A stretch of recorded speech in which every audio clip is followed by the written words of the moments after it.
우리는 다음 세대를 위해 무엇을 남기고 있을까요? 좋은 집, 훌륭한 교육, 이런 것들을 떠올리기 쉽죠. 근데 혹시 우리가 진짜로 남겨야 할 가장 중요한 유산이 어쩌면 눈에 보이지 않는 건 아닐까요? 오늘 바로 그 유산에 대한 이야기를 시작해 보겠습니다. 오늘 우리가 함께 살펴볼 이야기는요, 열왕기하 말씀을 토대로 오늘날 우리가 어떤 교훈을 얻을 수 있는지 풀어낸 장영훈 목사님의 설교 자료에 근거하고 있다는 점을 먼저 말씀드립니다. 우리 자녀에게 더 좋은 집, 더 나은 교육을 물려주려고 정말 열심히 살잖아요. 그런데 만약에 말이죠, 우리가 남기는 그 유산이 결국 그 아이들의 삶을 텅 비게 만드는 것이라면 어떨까요? 자, 이 질문에 대한 답을 한번 찾아보기 위해서 자료는 수천 년 전으로 거슬러 올라갑니다. 한때 정말 번성했던 고대 국가 북이스라엘이 왜 무너졌는지 그 진단서를 한번 들여다봅니다. 여기서 정말 흥미로운 지점은요, 세상을 분석하는 관점과 이 자료가 제시하는 진단이 완전히 다르다는 겁니다. 보통 역사가들은 군사력이 약했다, 외교에 실패했다, 이런 외부적인 원인을 찾잖아요. 그런데 이 자료는 붕괴의 진짜 원인이 바로 내부에 있었다고 딱 집어냅니다. 그러니까 핵심 문제는 군사력이 아니었던 거죠. 바로 기억의 상실이었습니다. 자신들이 어디서 왔는지 그 근본을 완전히 잊어버린 것. 자, 이 뼈아픈 진단서가 오늘 우리에게 주는 세 가지 교훈은 과연 무엇일까요?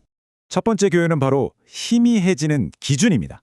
이게 무슨 말이냐면 무엇이 옳고 그른지를 판단하는 그 절대적인 기준점이 흔들리기 시작할 때 과연 어떤 일이 벌어지는지에 대한 이야기입니다.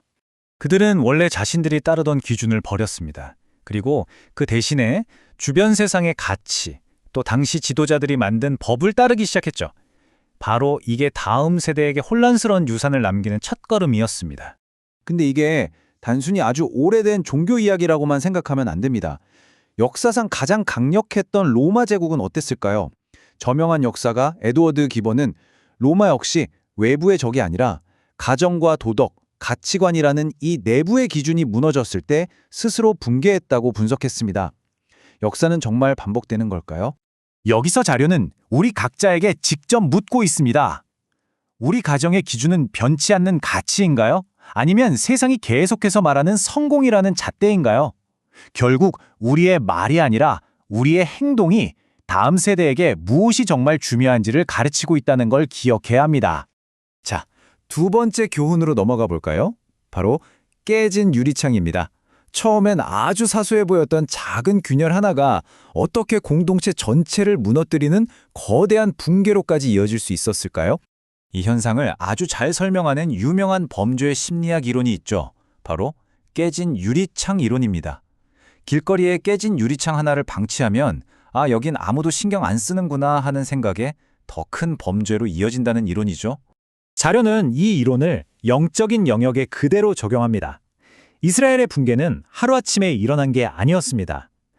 피곤하니까 이번 주는 그냥 넘어가자. 이런 작은 타협에서 시작해서 이 정도는 괜찮겠지 하며 방치한 작은 불순종이 결국엔 걷잡을 수 없는 부패로 이어진 아주 점진적인 과정이었던 겁니다. 바로 이 영적인 깨진 유리창 하나하나가 다음 세대에게는 아주 강력한 메시지가 됩니다. 가치라는 건 상황에 따라서 얼마든지 타협할 수 있는 거구나 하는 메시지 말이죠. 결국 신앙은 왜곡되고 경외심은 사라지는 그런 유산만 남게 되는 겁니다. 자, 마지막 세 번째 교훈입니다. 바로 무시된 경고에 관한 것인데요. 붕괴가 일어나기 직전 사실 수많은 경고음이 울렸습니다. 하지만 그들은 귀를 닫아버렸죠. 그 결과는 어땠을까요? 여기서 자료가 강조하는 건 멸망이 그냥 피할 수 없는 운명이 아니었다는 겁니다. 그 전에는 분명히 방향을 바꿀 수 있는 수많은 경고와 기회가 있었습니다. 이건 마치 그 유명한 타이타닉호의 비극을 떠올리게 합니다.